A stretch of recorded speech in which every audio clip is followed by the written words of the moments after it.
Welcome to the Forward Miami Show. I'm your host, Damian Pardo.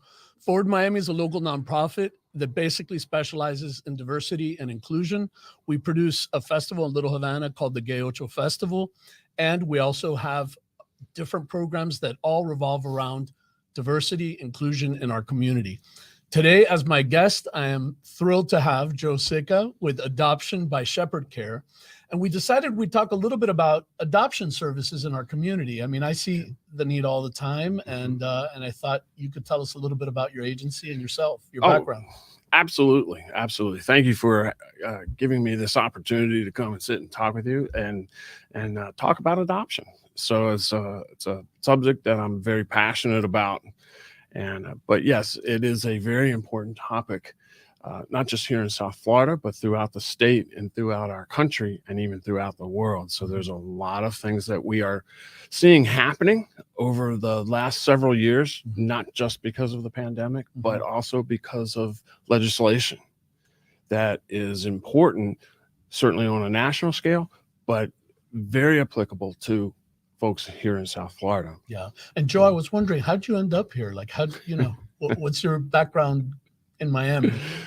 My background in Miami is that I moved here in 1983, and I worked at a local church for a while, and then I finished my college education at Miami Christian College, which is now Trinity International University, and then I met this incredible woman, and standing in line, the registration line for my last year, and I had no idea what they were saying because it was my wife Nydia, who is just an incredible woman, and her sister and a friend, and they were just going blah blah blah blah in Spanish, and I'm like, oh my gosh, I don't know. This is a Miami story. Yeah. So we met, we started dating, and then after we graduated, we did get married, and I was the first gringo in a Cuban family, so that was interesting. But we had this background of certainly knowing the Bible and so on like this. And then as shortly after we got married, we had a family member that had a friend that was pregnant and called us in the middle of the night and said, "Hey, you guys say God is all about love. Well, here's your opportunity to show it and prove it."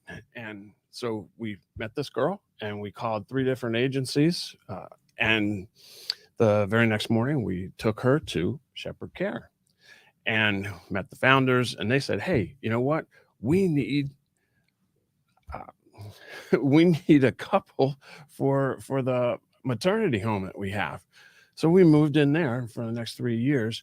I literally lived with over 250 pregnant women. That's just incredible.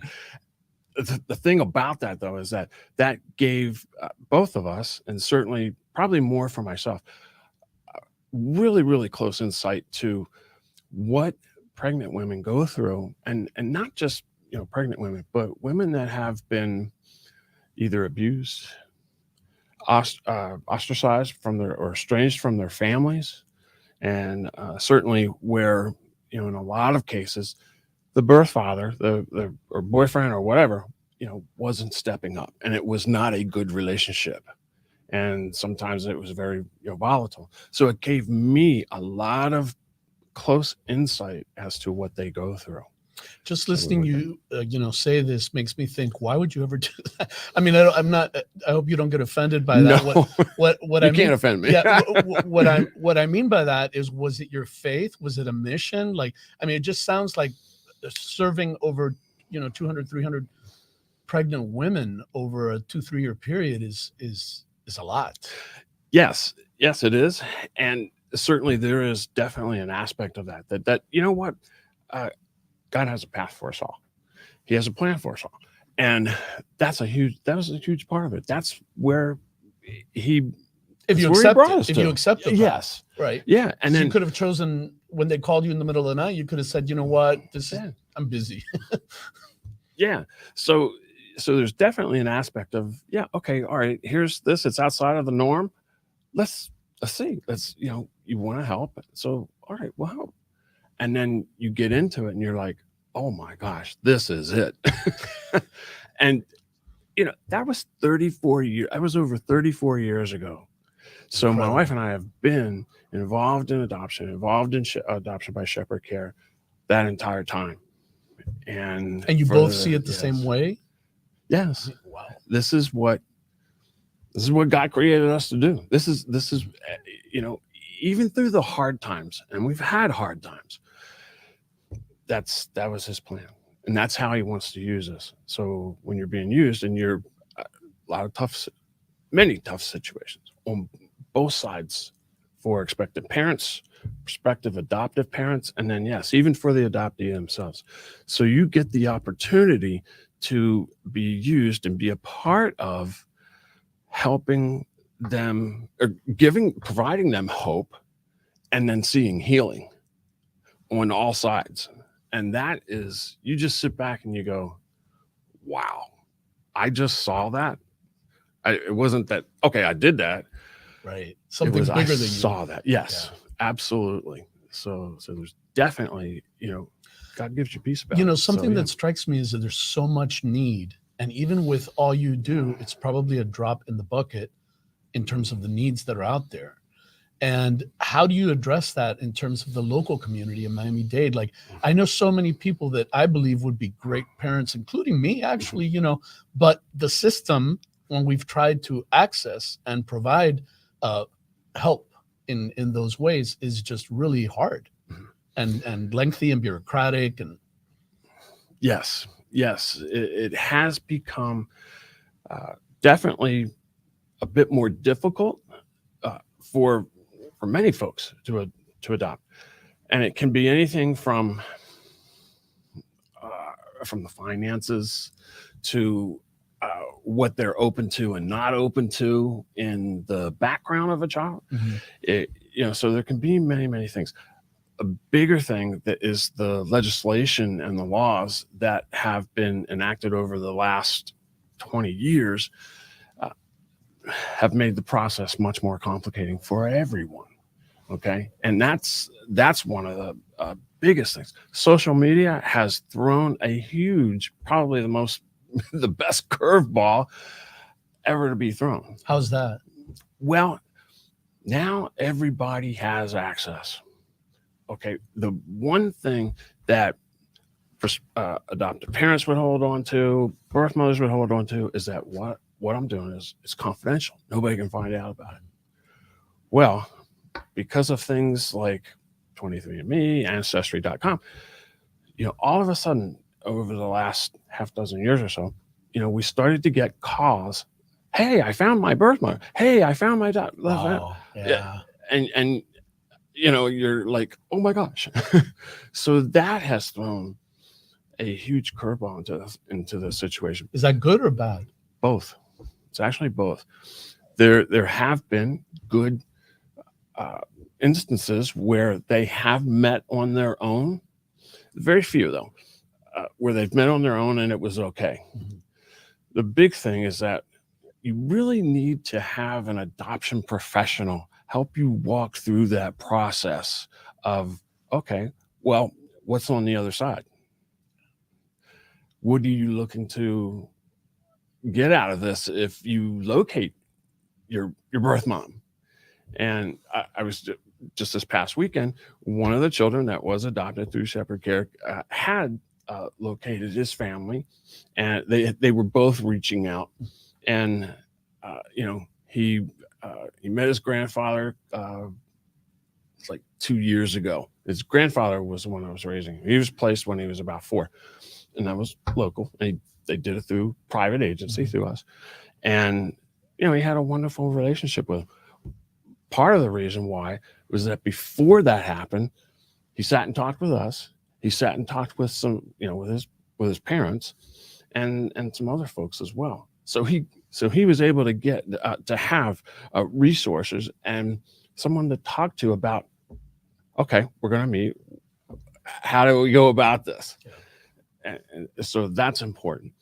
And what you want to, if you have someone that's looking to locate their birth parent or birth mother or birth father, Well, what's on the other side of that? Sure. Well, because one of the things that we do is that when a mother or father places their baby or child for adoption, one of the things that we do after the adoption is that we set up an exchange program.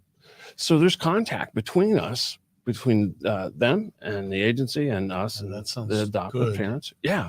And we get a lot of girls, I mean, hundreds of girls that we are in regular communication with. And is it more girls Yeah. than boys? Or Yes. As far as the birth mothers. yes, okay. Yes. And so, Got you it. know, we can, when they get to that point of like, okay, the child's now 22 and they want to meet, well, okay, there's a foundation that we can start from Mhm. and see where they're at. Is this something that they're open to, and so on like that. You mentioned that you're a private agency, Yeah. and I'm wondering, for those people out there that are interested in this topic, how do they even start going about it? Is there a government agency, private agency? What's the difference? Okay, there are many differences for that. The first thing I always say, research, and then when you've done that, research more.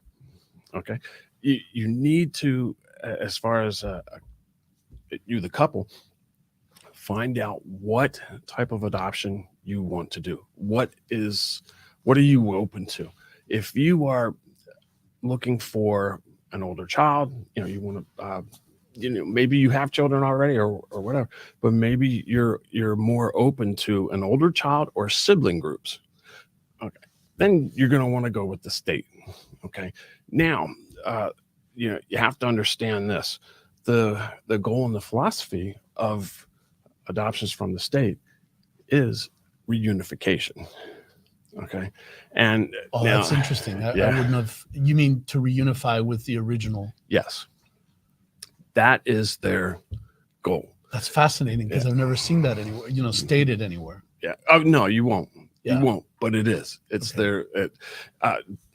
Do adoptions happen from the state? Yes. And in November they have National Adoption Day, Yeah. and thousands of children in the foster care system are going with their forever family. Mhm. That is a wonderful, wonderful thing. The process to get there is long, so that's another difference too. With the state, it's going to be most likely it's going to be a much more lengthy process than as with a private agency.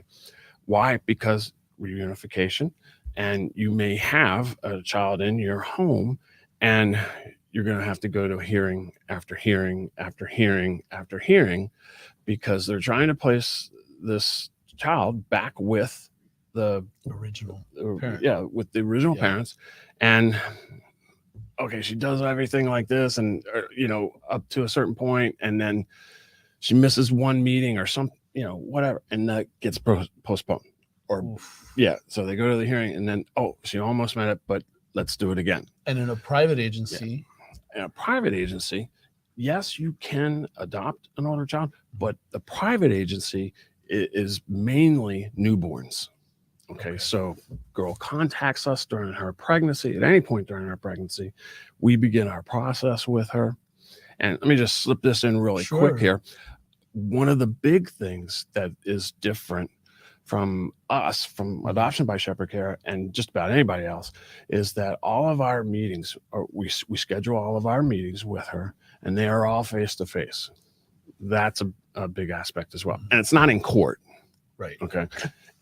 We meet them wherever they are, whenever they're available. So you got to be on call 24 hours a day. You've mentioned that you've met under I-95, junkyards, or wherever they are. And we do that because in working with birth parents, with expectant parents, you have to establish trust. Mm-hmm. And sometimes it's difficult, if you were to say, okay, all right, I have an opening next Thursday, 2:00, our office. And you have this girl coming into your law firm or wherever, they're going to feel uncomfortable. most likely. So that's why we do this. We go to, and that example that I was telling you about earlier, we take what Jesus did while he was here on earth. He went to the folks. He went, like the woman at the well. I love talking about that so much because it really does apply a lot in adoption. And he went to where she went, where she would normally go. And so that's important, that face-to-face. Okay, you're going to sit down. You're not going to tell them about your story. Right. You're going to sit down and you're going to show, hey, what's going on? Why, what's brought you to this point? Phrasing your questions are, so that they are not information gathering, right, but establishing a trusting relationship. Most of these girls, and that's one of the things that we learned when in the maternity home, they do trust. And certainly men. Yeah. A huge thing. The same is true for a child that is adopted internationally. Why do you think they don't trust men? There's been a history or a cycle of abuse, any type of abuse. And look, right now she's pregnant and they're not together. Right. A lot of times I apologize for this. I apologize for the men, all of us men out there. I, throw myself in there too. And that we've abandoned them. In their time of need, we've abandoned them. And I feel bad about that. I feel really bad about that because as men, as fathers, husbands, and boyfriends, and so on, we were designed and created to step up and be a father. Well, some are not choosing that. You mentioned when we were talking a little bit that you struggled with the whole religious identity and the adoption. And do you want to comment a little bit about that? Because, sure. If someone maybe doesn't accept Jesus as their savior, or how do you deal with the variety in faith? Okay. Well, certainly from this perspective, and that is that, okay, God gives us a path to go in life. And he says, you know what? Here's what I want you to do. I just want you to live your life that tells the world about me. Okay. And so in everything that we do, we have that as a foundation. Throughout the Bible, there's many of the instances that I mentioned, one the woman at the well, that where God shows us how to work with the folks that come to us. And guess what? That woman at the well was not a believer. Okay. And when you talk about adoption, look, one of the examples of adoption was Moses. Moses grew up in Pharaoh's family. Now he had his mother as a nurse. He grew up the daughter of Pharaoh. So most wonderful picture is when Saul and his son Jonathan were killed in battle and they were wiped out. And David's command was go find any survivors. And all they could find was a servant and Jonathan's crippled son, Mephibosheth. And it's a mouthful. Yes, it is. And I kind of stuck there a little bit. But what did he do? He sent out a search party for him, told him to bring him back, and he sat him at the king's table. What a wonderful picture of what God does for us. So, in all of the things that we do in working with girls, they're coming from pain. They're coming from trauma. They're coming from years of hurt. Prospective adoptive parents, I can't tell you how many times when I'm doing a consultation with a couple and all of a sudden there's a pause and I'm like, so what do you think about that? And they just go, the waterworks just tears. Tears because of the deep pain that they have of not being able to have a biological child. So where the the whole aspect of, I hate using the word religion, but this is what we do. You meet people in pain. It strikes me that is clearly you're a person of faith, and it's deep. It strikes me that while you have that, you still at the same time have to kind of divorce yourself a little bit in order to work, with the population. And was it hard for you to get to that place so that you could just deal with people where they were at, or do you kind of try to instill your personal faith in that process somewhere? Well, you live it out. Mm-hmm. You're living out your. So you don't have to talk about it because you're living it. Yes, exactly. You don't have to, but a lot of girls and a lot of couples come to us because they go, "Oh, adoption by Sheperd. Oh, it looks like it's a Christian agency," and so they may, or they've heard about us. Yeah. We have done hundreds and hundreds of presentations in churches, crisis pregnancy centers, conferences, and so on for many years. Mm-hmm. So we have a long-standing history. So of over 42 years. A great reputation. So yeah, and so people have heard about us. Maybe now it's kind of funny. Couples that are building their family through adoption, they kind of like travel together. It's almost, sometimes it's kind of like a herd. But so they travel in the same circles, and they may have heard about us from somebody else that used us. Mm-hmm. And so okay, all right, it's a tough process. It's not an easy process, but they helped us through it. Even through the private agency, it's yes. Still a tough process. Yes. Again, you're working with people that are in pain and deep pain. One of the things that probably every girl and every guy, as they're growing up, oh, I'm going to get married. And, oh, yeah, I want children. So this is a long-term dream that couples have had. Oh, that's a good point. And they're successful at everything except this. Except that. Yeah. And, one of the things that's a good aspect of that is that couples that go through infertility are much more stable than the rest of the population. And, that's one of the things that, when you look at the statistics, the divorce rate is tremendously lower than the national average. That's one of the things. Really? I never realized that. Whatever the national average is, I think it's 62% or something like that. Well, it's much lower. Last I looked, it was maybe like 18 to 23%. Wow, that is significant. So yes. And so they're a much more stable couple if they've come through infertility. And that child that's placed in that family is much more likely to go to college and be successful in their relationships. Interesting. So there's a lot of great aspects there, and then certainly with girls, it's Let me ask you, what are the costs? I mean, if someone went to a private agency or just in general, how do they kind of plan out the financial consequences? Okay, I'm the first to say, and this is an ongoing thing that I have with my staff and my board.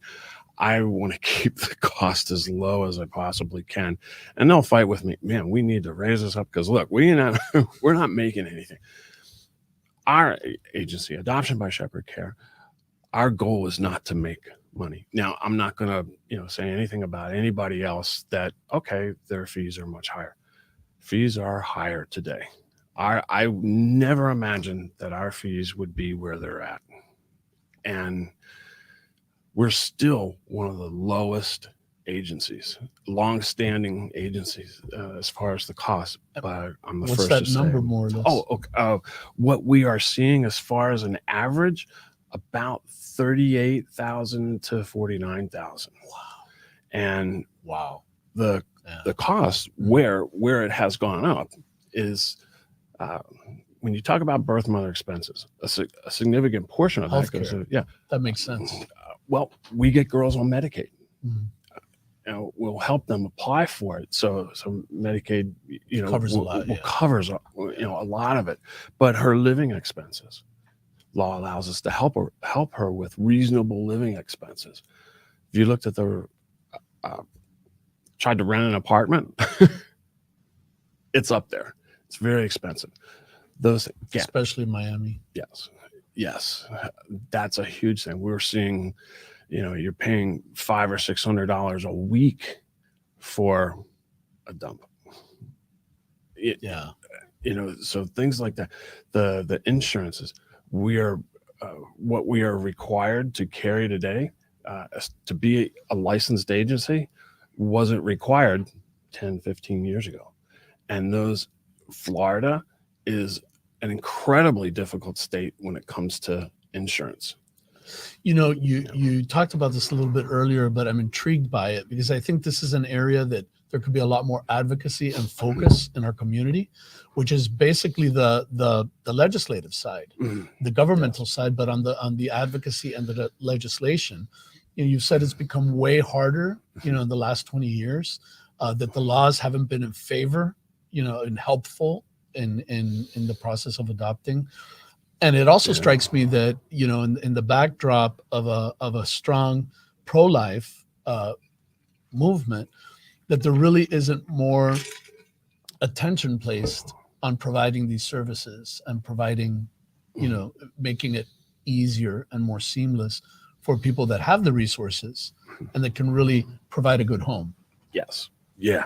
Boy, you've brought up several topics there. First one I wanted to say, because you just asked about finances, one of the things that we do is that we do work there are organizations out there that do help with raising funds for an adoption. And we have seen, we've used them and we've passed it on to the couple. It's part of the process. When they do a home study with us, it's part of the process that we'll say, okay, well, if you want to do a loan, here's an organization that we recommend. There is an organization, America's Christian Credit Union, provides loans to families to adopt. Then there are organizations that will provide a gift to them. I don't think I've ever seen with some of those organizations, particularly one called Show Hope, I don't think I've seen anything under $2,500 as far as a gift to a family. Now, so we really help with that. Another thing that we do is that we work with an organization called Creating Families, and they help couples. Their specialty is working with couples to help raise the funds. And they've done a wonderful job with our families over the years. So there are options out there. There are avenues in which to address that. Now, just to tie in some of this legislation, there are 4 bills that Congress needs to pass this year. One of them is the Refundability Act. Okay, and I forget the numbers to it, but it doesn't matter. I mean, it's the important is the name of the act. Yes. And so when you adopt a child in the year that you do your finances, you can apply for an adoption tax credit. Look up irs.gov adoption tax credit. and I'll just say that. But that is money. However your finances work out, your taxes and so on, that is money back to you. We are pushing and advocating with the National Council for Adoption in Washington to make this a permanent act, a permanent refund. Yeah. Sure. $14,000, and we're trying to get it raised. Yes, it is. And that applies to any adoption. And what's the pushback on that? I mean, the pushback, it's political.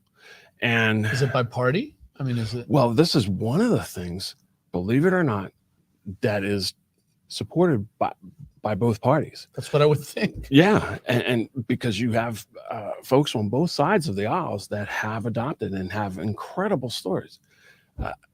We get to hear them. We do an advocacy on the Hill or day on the Hill. So we'll go to Washington, and there's a bunch of us. We will go meet with our senators and congressmen throughout the day and really push for these acts to become permanent. So it's a political aspect in making it permanent. This is huge A lot of children that are adopted from foster care, they have suffered some. Okay. Some children that have been adopted internationally, they've experienced significant traumas and they need help. Now, family, a lot of the families that are adopting these children are in a position, they have the insurance and so on like this. They have resources, not just finances, but resources to get them the help. When we adopted our two, they were about 7 years apart. One was 10, one was 14. And one of the things that we need now, they were they were very healthy. You should see them now. Incredible kids. My wife Nitty and I can't imagine our lives without them. They're, each of our 5 children are very special in their own way. I'm sorry I went down that track, but I just had to say that's it great. because it's true. At the county, is there any things that our county could be doing to help in this process? Yes, I think there is. And this has been a little bit more difficult. They do provide some services, and we have certainly for homeless, but it's difficult getting a girl into a place, and we have done that. We've worked with that. It's a slow process, and whereas when you're working with many girls, you're talking about one girl. So that's one thing. Can more housing be made available? Definitely. I would think housing would be a natural. It's right up there on the top. Yeah. Now, some of the things that are making that more difficult are our influx of folks that are not citizens and so on like this. And being South Florida, one of the great aspects, as man, everybody wants diversity, right? Oh my gosh. By the way, on that topic, given that there are also LGBT couples nowadays, and that sometimes there are strong desires to adopt, or does the private agency deal with that, even though it's faith-based, or is there, where can they go? Okay. We've recognized, and again, this is something that I've researched and looked into for many years. We don't just say no. Okay. What I do when we are contacted by someone that is of same sex, a couple of same sex, we handle it a little differently. Do we do those adoptions? No, we don't. But I always offer to sit down and talk with them and say, here's why we do this, and why we do this way. We see that, okay, that's the way God created it. And we have had couples that were maybe not married or whatever like that. We have seen this. We've seen a positive. People, no? Or yes, single people. We have done single people. Yes. Certainly with certain foreign countries. We have. When you sit with LGBT people, what do you tell them? Okay, I want to have a dialogue with them and say, okay, well, what's making you think of building your family through adoption? And now they can do it from foster care, and they'll go through the same things. So I'll tell them, okay, yeah. So what's leading you this way, and how? Okay, let's say it's 2 women.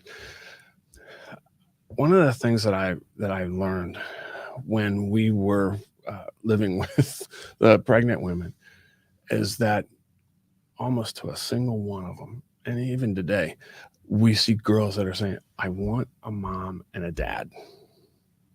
And so it's really the birth mother choosing. Yes, that's a part of it. And they kind of want a traditional mom and dad background. And a lot of some of the folks that I have talked with of same sex, and my wife is really, really good with this. And they'll say the same thing. You know what? Growing up, I had a mom and a dad. It's what they know. Right. Yeah. Exactly. Makes sense. And so I don't necessarily like saying, no, you can't. Well, I will never say, no, you can't be a parent. I won't say that. Right. I can't say that. What I can say is that here's, as part of our foundation,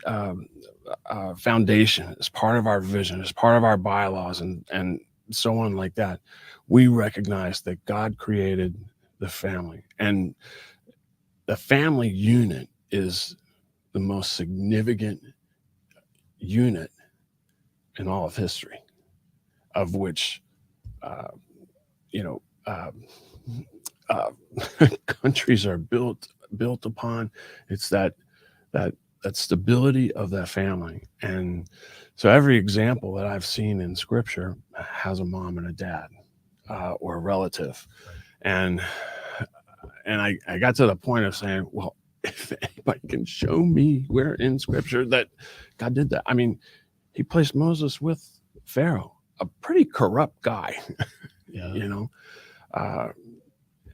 so it's been a little bit of a struggle, but Well, I could imagine. I mean, yeah. scripture has a lot of things that, Mhm. don't apply anymore, Yeah. or have changed over time. And I think it's also trying to figure that out. Yeah. And then help them, because, we do work with other organizations that do those. And also our expertise, that's not our expertise. Right. Okay.